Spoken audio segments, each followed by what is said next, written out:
토요 묵상 말씀은 사도행전 28장 1절에서 15절입니다. 우리가 구조된 후에 안즉 그 섬은 멜리데라 하더라. 비가 오고 날이 참에 원주민들이 우리에게 특별한 동정을 하여 불을 피워 우리를 다 영접하더라. 바울이 나무 한 묶음을 거두어 불에 넣으니 뜨거움으로 말미암아 독사가 나와 그 손을 물고 있는지라. 원주민들이 이 짐승이 그 손에 매달려 있음을 보고 서로 말하되 진실로 이 사람은 살인한 자로다. 바다에서는 구조를 받았으나 공의가 그를 살지 못하게 함이로다 하더니 바울이 그 짐승을 불에 떨어버림에 조금도 상함이 없더라. 그들은 그가 붙든지 혹은 갑자기 쓰러져 죽을 줄로 기다렸다가 오래 기다려도 그에게 아무 이상이 없음을 보고 돌이켜 생각하여 말하되 그를 신이라 하더라. 이 섬에서 가장 높은 사람 보블리오라 하는 이가 그 근처에 토지가 있는지라.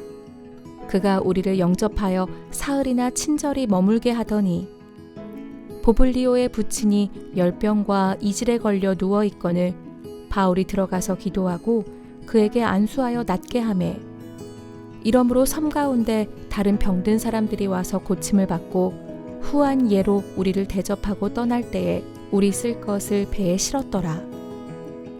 석 달 후에 우리가 그 섬에서 겨울을 난 알렉산드리아 배를 타고 떠나니 그 배의 머리 장식은 디오스구로라. 수라구사에 대고 사흘을 있다가 거기서 둘러가서 레기온에 이르러 하루를 지낸 후 남풍이 일어나므로 이튿날 보디올에 이르러 거기서 형제들을 만나 그들의 청함을 받아 이레를 함께 머무니라. 그래서 우리는 이와 같이 로마로 가니라. 그곳 형제들이 우리 소식을 듣고 아비오 광장과 트레이스 타베르네까지 맞으러 오니 바울이 그들을 보고 하나님께 감사하고 담대한 마음을 얻으니라. 아멘.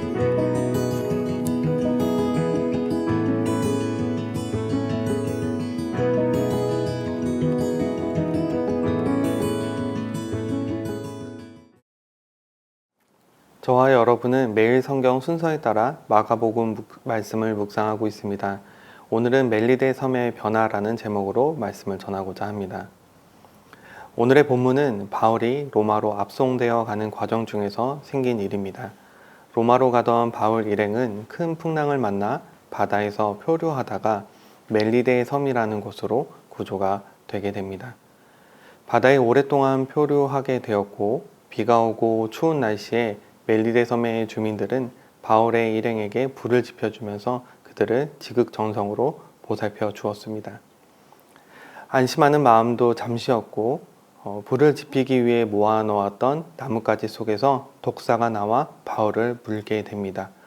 여기서 멜리데 섬의 사람들의 반응이 굉장히 재미있습니다.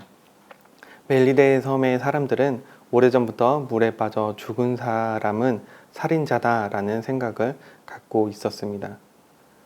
바울 일행은 바다에서 죽지 않았고 또 구조되었지만 결국 독사에 의해서 죽게 되는 죄를 지은 자라고 여기고 있는 것입니다.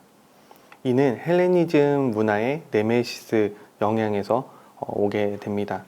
네메시스는 그리스 신화에 나오는 복수의 신인데 주로 살인자를 응징하며 불과 관련이 되어 있습니다. 바울은 뱀에 물린 사건을 보며 원주민들은 공의라는 말을 사용하게 됩니다. 이들이 말하는 공의는 성경 안에서 말하는 하나님의 공의와는 전혀 다른 개념입니다.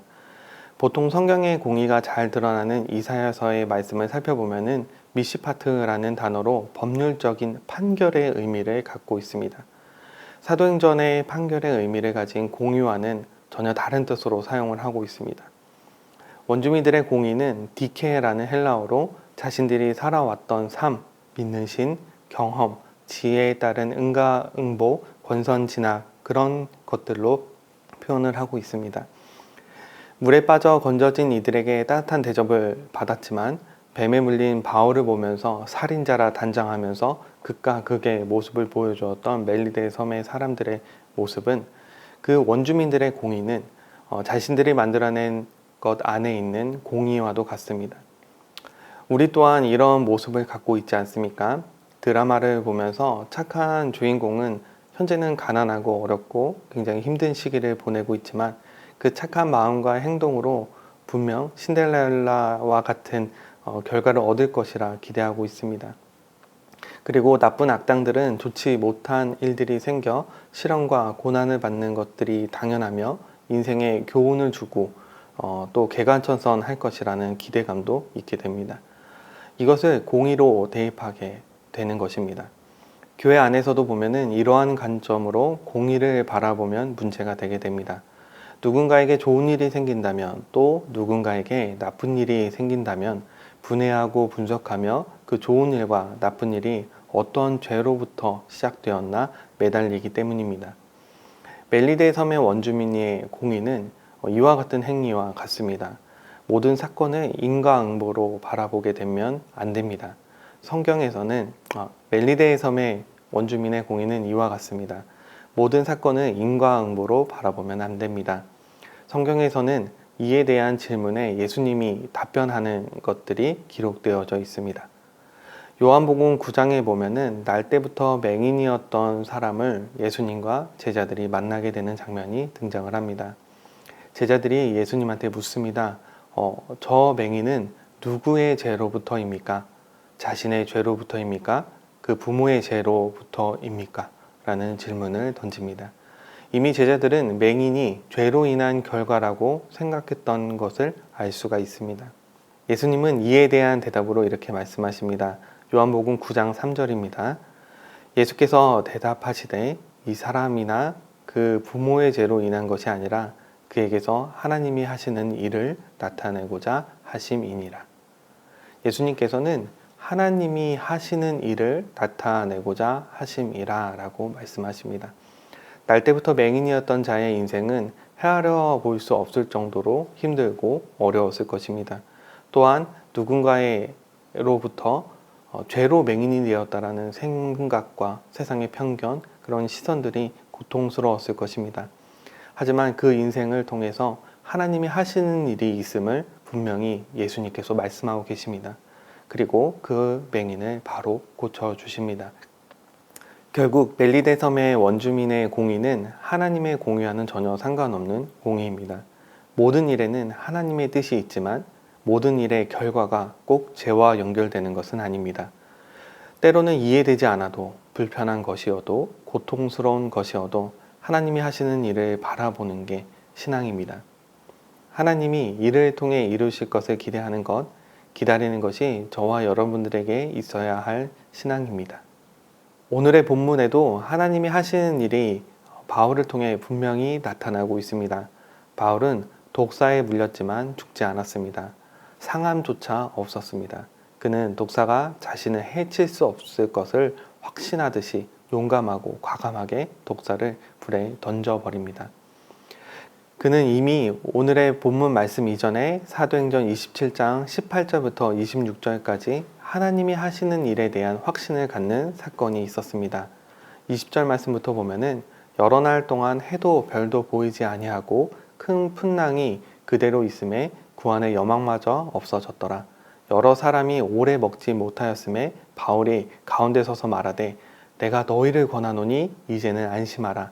너희 중 아무도 생명에는 아무런 손상이 없겠고 오직 배뿐이니라. 제가 모든 말씀을 읽은 것은 아니지만 하나님께서 바울을 통해서 확신하면서 이야기하셨던 것이 분명히 있습니다. 바울은 바다에 빠지기 전에 큰 태풍 유라굴라를 맞아 배 위에서 자신들이 갖고 있던 짐을 버리며 아수라장이 되었던 순간에 하나님의 메시지를 듣게 됩니다. 안심하라. 너희 중 아무도 생명에는 아무런 손상이 없겠고 오직 배뿐이니라. 이런 간략한 메시지입니다. 하지만 바울은 이런 간략한 메시지가 힘이 되었습니다. 아수라장이 되었던 배에서도 그는 침착하게 하나님의 구원에 대해서 선포하였고 여러 날 동안 바다를 떠돌던 구조된 순간에도 누구보다도 침착하게 움직이며 나무를 나르며 불을 지폈습니다. 바울에게 있어서 가장 중요한 것은 세상이 말하는 공의, 누군가가 축적한 공의가 아니라 자신이 만난 하나님의 메시지인 그 공의였습니다. 이것은 바울의 힘이었고 능력이 되었습니다. 그 힘과 능력은 멜리데 섬의 변화를 가져오게 됩니다. 멜리데 섬의 가장 높은 지위의 사람을 바울을 초대하여 교제하였고 바울에 의지하는 하나님의 힘으로 병을 치유하게 됩니다. 많은 원주민들이 찾아와 자신들의 병을 치유받았고 바울의 일행은 극진히 대우받게 됩니다. 바울이 한 것은 아무것도 없습니다. 믿고 의지하니 하나님이 일하신 것입니다. 여기서 우리가 할 수 있는 것은 하나님을 믿고 의지하는 것밖에 없습니다. 하나님께 더욱 기도하며 하나님의 은혜를 간구해야 합니다. 하나님이 하시는 일을 기대해야 합니다. 그럴 때 하나님이 하시는 일에 따른 위로와 영광을 우리는 모두 다 경험하게 될 것입니다. 시대를 향해 정의 내리는 그리스도인이 아니라 시대 속에서 하나님이 하시는 일을 읽고 바라보는 그리스도인들이 되시기를 소망합니다. 그럴 때 멜리데 섬에 있었던 변화가 멜리데 섬에만 있었던 것이 아니라 이 땅 가운데 우리의 삶 가운데도 분명히 존재하게 될 것입니다. 어려운 상황 속에서도 의연하며 상함을 입지 않았던 그 바울의 초연했던 모습을 우리가 바라보면서 하나님의 음성을 쫓는 저와 여러분들이 되시기를 간절히 소망합니다. 하나님이 하시는 일을 기대하면서 나아가는 우리 모든 삼위교회 성도님들 되시기를 소망합니다. 오늘 이 시간 같이 기도할 때에 우리의 삶 안에서 나의 공의, 세상이 주는 그 공의가 세워지는 것이 아니라 하나님이 주시는 공의가 세워지기를 소망한다고 같이 기도하셨으면 합니다. 또 하나님이 하시는 일을 목격하는 하루가 될 수 있도록 도와달라고 오늘 이 시간 한 목소리로 같이 기도하겠습니다. 사랑의 마신 주님 은혜 가운데 함께 하셔서 놀라우신 은혜와 사랑을 우리에게 보여주셔 나아갈 수 있도록 인도하여 주심에 감사합니다. 하나님을 의지하며 나아가길 간절히 소망합니다.